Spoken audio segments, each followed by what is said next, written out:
Hi, everybody, and welcome to another episode of Chee-Tash. My name is Chris, and we are going to be answering the challenge questions that we posted at the end of the last video, which was for Man's Search for Meaning, pages 31 through 50. So I try to post any sort of questions that come up. I'll post them in the, what is that called? The description of the video. So if you're watching on YouTube, you go to the description, show more, you'll see the questions there. And then usually the next week, I'll post a video, kind of me discussing what I interpret the answers to be. Not that there's really, I'm looking for like right or wrong answers here, but just something to spark some thought. So we had finished with pages 31 through 50, and let's go through this right now. Let me make sure I am recording. Okay, cool. First question, what is the camp at Dachau? Where is Dachau in relation to Auschwitz? So Dachau, this was a camp that Viktor was in at one point until he was transferred out. I'd have to go back and look at this, but he was a part of the complex of Dachau, established, and just some background information I found just on the web. Dachau was established in 1933. It was one of the first concentration camps, the first regular concentration camp established by the Nazi government. And it started off as basically like a prison camp for like people who committed crimes, people who were basically against the Nazi Party. Jewish prisoners rapidly increased after Kristallnacht, or the Night of Broken Glass, where I believe they came into like Jewish areas and like ransacked Jewish businesses, broke them down. I believe that's what Kristallnacht was. And then Auschwitz, one of the more famous ones, it's actually very far away, and I kind of forget how big of a country Germany really is. But wow, yeah, it's 370 miles away from Dachau. So 370 miles, that is further than... God, that is very far. That's further than like I'm from Detroit to Chicago was like 200-ish. So now you're talking like almost double that. So that's like driving to like Green Bay. Even, wow. That is very far. Germany's a big country. It really is. Second question, what is the difference between the incorrigible optimists and escaping camp life via humor, art, and nature? Do you guys remember he made a point a couple times to talk about how like art and appreciating nature, and these are the kind of things that prisoners did to preoccupy their minds. Remember that art wasn't necessarily paintings and writings, but it was acting and expressing yourself in creative ways. Like they said, they put on almost like a theater, sort of, and like they had music. Or music is another form of art. I don't know if they had music there, but they did put on sort of like a show, like a theater, like an improv stand-up kind of thing, and they got rave reviews over it. If people liked you, they would serve you more food.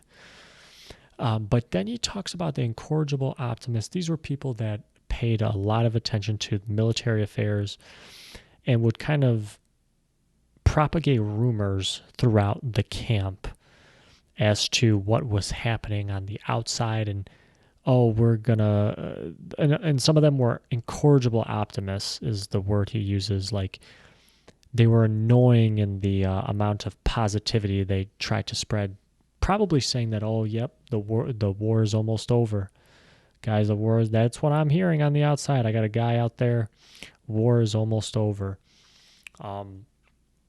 And I think the difference is in that what you can control, kind of. The stuff that the optimists were saying, like if you hear a rumor, that's all it really is. You don't know 100% for sure whether that's true or not. So you're hanging your hat on something that probably isn't true. I don't know how they got sources, but let's face it, probably isn't true. I don't know how they would hear this stuff outside of the camp, what their sources would be. So you can't hang your head on that and get your hopes up only to have them crushed. And if you repeat this process again and again, in the time, like while you're in the camp, with all the other stuff going on, think about how much damage that could do to a man's psyche, having to go through that multiple times. Whereas art, humor, nature, that's more of there to appreciate. It has no real say about the war. Right? Art's, nature's nature. It's there.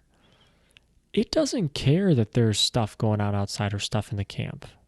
Right? It's bipartisan. It's apolitical. It doesn't care. So you escape into that world fully realizing that you still have to come back to the world that you're in. I think there's a sort of realization that I need to just get away from things.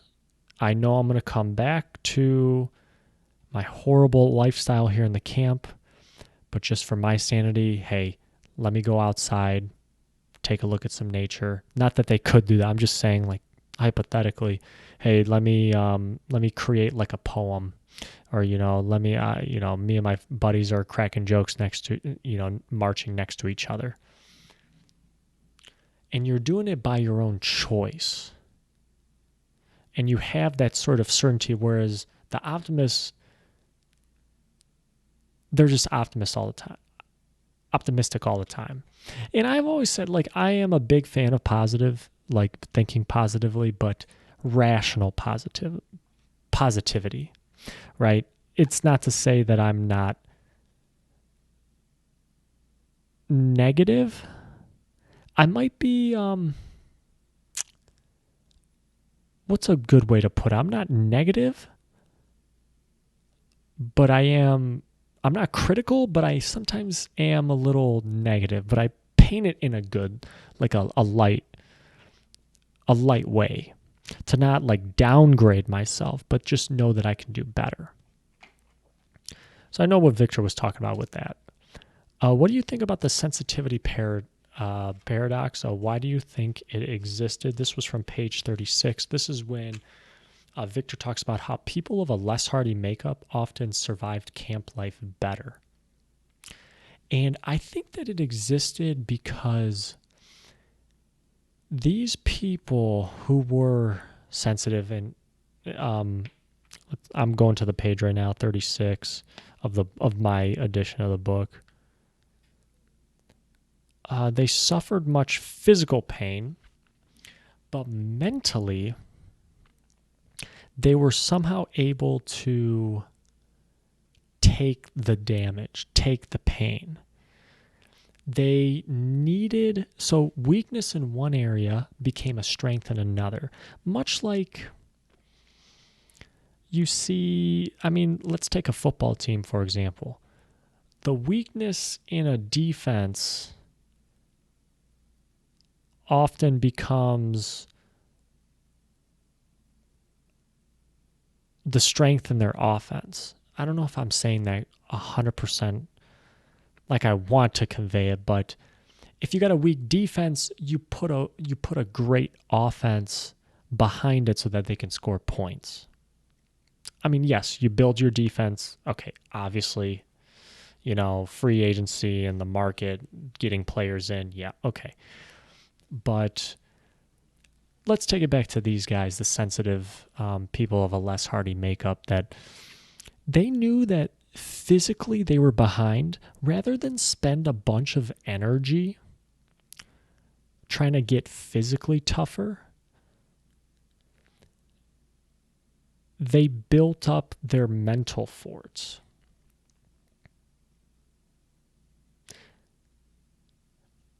Because probably they were smart, and they knew that, hey, in camp, this is not the time to build us up physically. Just like a football game is not a time to try new things. It's, this is the time to try new things and practice stuff and get stronger was in the off season, was in practice. Once game time comes, you better know, you better have the game plan set. So maybe in building their their mentality up is something that they can do. It's very personal. They are in the midst of themselves constantly. I mean, among other people, but they're in their own heads. They have that access. So that's why I think that the sensitive paradox existed. And also because probably these people too, the physically weak, never really challenged their own physical weakness. They knew they were physically weak, so they never tried to do anything, like go out of their way to show any sort of like physical dominance over anybody. They never sought to prove anything. So they took less damage because they, I don't want to say worked less, but they understood where their strengths were. So whereas you have somebody of robust nature, they want to do everything. They're being tasked to do more physically tough things. So they're going to break down a little more. You see what I'm saying there? Let's go on to the next question. Do you agree with Viktor that love is the salvation of man? This was page 37. Let me go to it right now. I initially, you know what? I didn't agree with him on this. I didn't, because I think, the book's title, Man's Search for Meaning would be the salvation of man, right?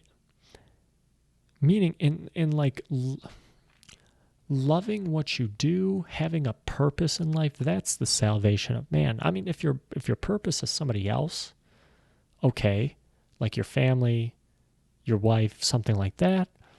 But then, when I go back and reread the section, right before he brings this up, that love is the salvation of man, the paragraph before that, he was talking about his wife. So I sort of thought like that he meant love in a person was the salvation of man. But Viktor does not really say a person here, or his wife, a woman, your family, son, daughter. He uses this word beloved. He uses this word beloved. And that does not necessarily mean a person. Something, I think it means actually something that you love, not necessarily a person. So the salvation of man is something that you love, something that you devote your time and energy into to see it birth and come to fruition, whatever that is that you are working on. So I do agree with Viktor on that, if that's what he meant by it, which I kind of sort of think, because again, he uses this word beloved, not a person. So in a way, you know what? I do agree with him here. Let's go to the next question. Do you think the bird was his wife? So he's talking about, he's had like these visions of his wife And he talks about like seeing her in the sun, like in the sky, and thinking about her so much, like this bird, while he's thinking about her, this bird comes and lands like right next to him. And he kind of, the way he writes it makes it sound like it's serendipitous, that it's not a coincidence. It's very interesting. You definitely have some things happen to you in life that are similar to this. Maybe you're thinking about something, and then a few minutes later that thing happens, or you're thinking about your dad, and then all of a sudden he calls you, or something like that. And that is just something about the universe. I think that it goes very deep.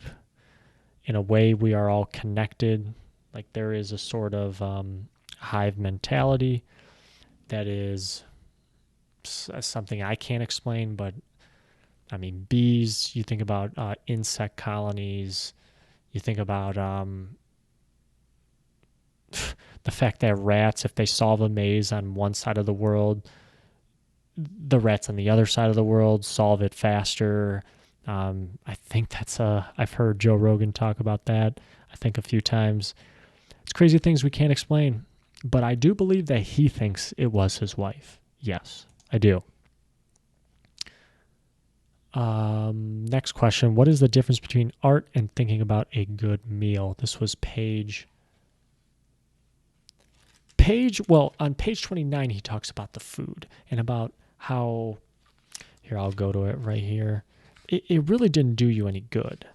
He was saying, whether these dreams did any good is another matter. The dreamer had to wake up from them to the reality of camp life and the terrible contrast between that and his dream illusions.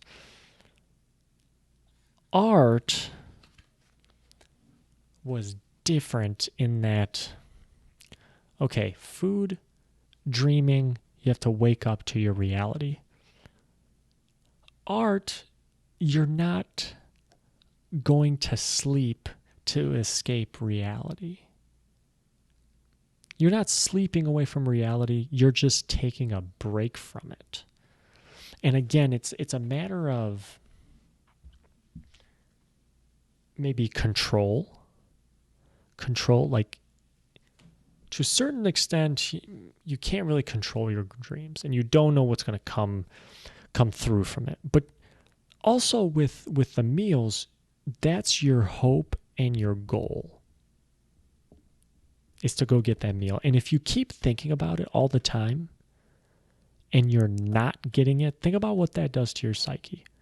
Every day, constantly thinking. And I do believe, though, that in thinking of something that can drive you to keep you alive, right? And maybe that's food.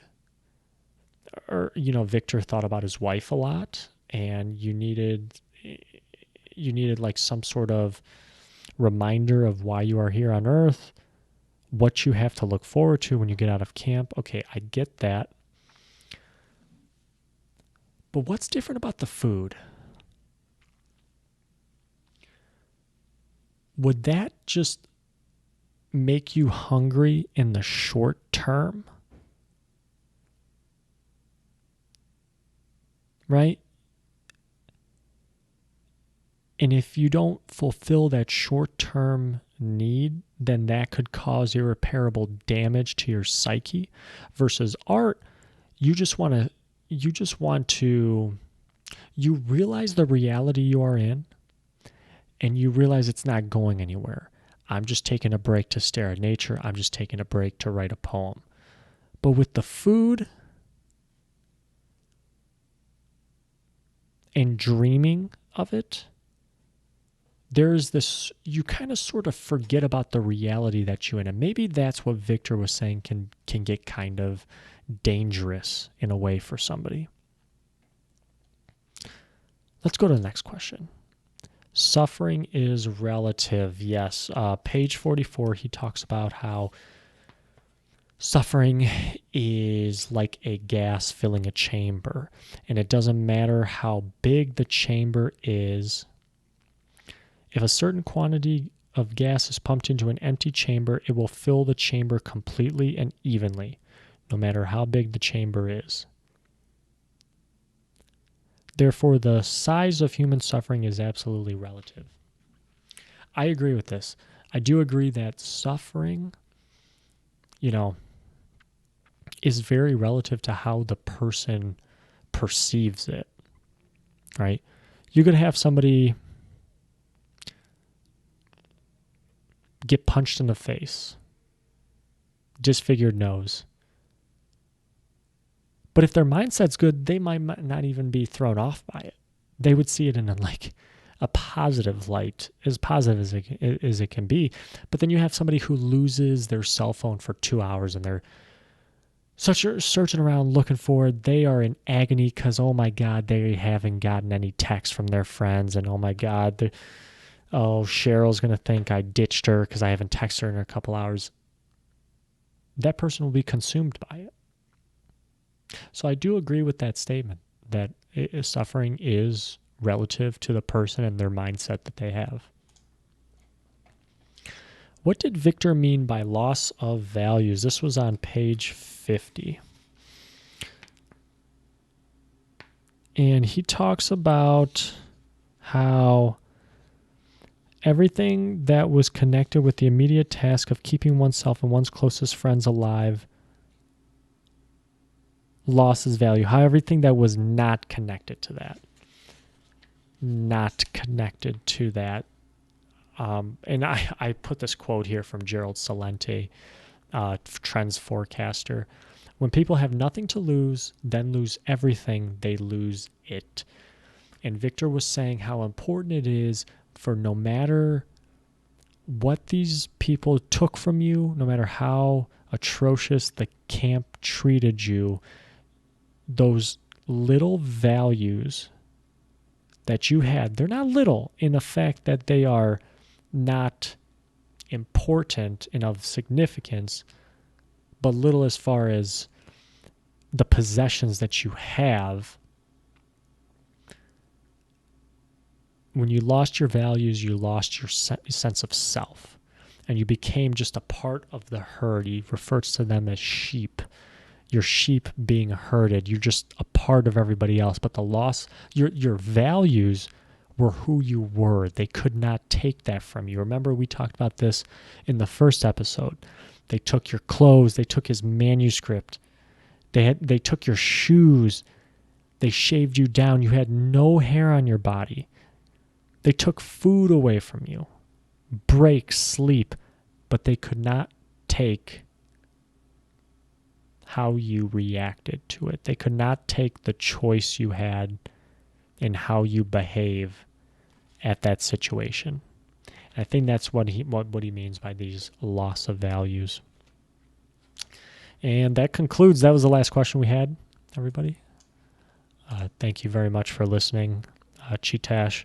I am going to have the next episode up for going through pages 51 through 70. And we'll have that up later. Thank you very much for listening. My name is Chris, and I will catch you guys later. Bye.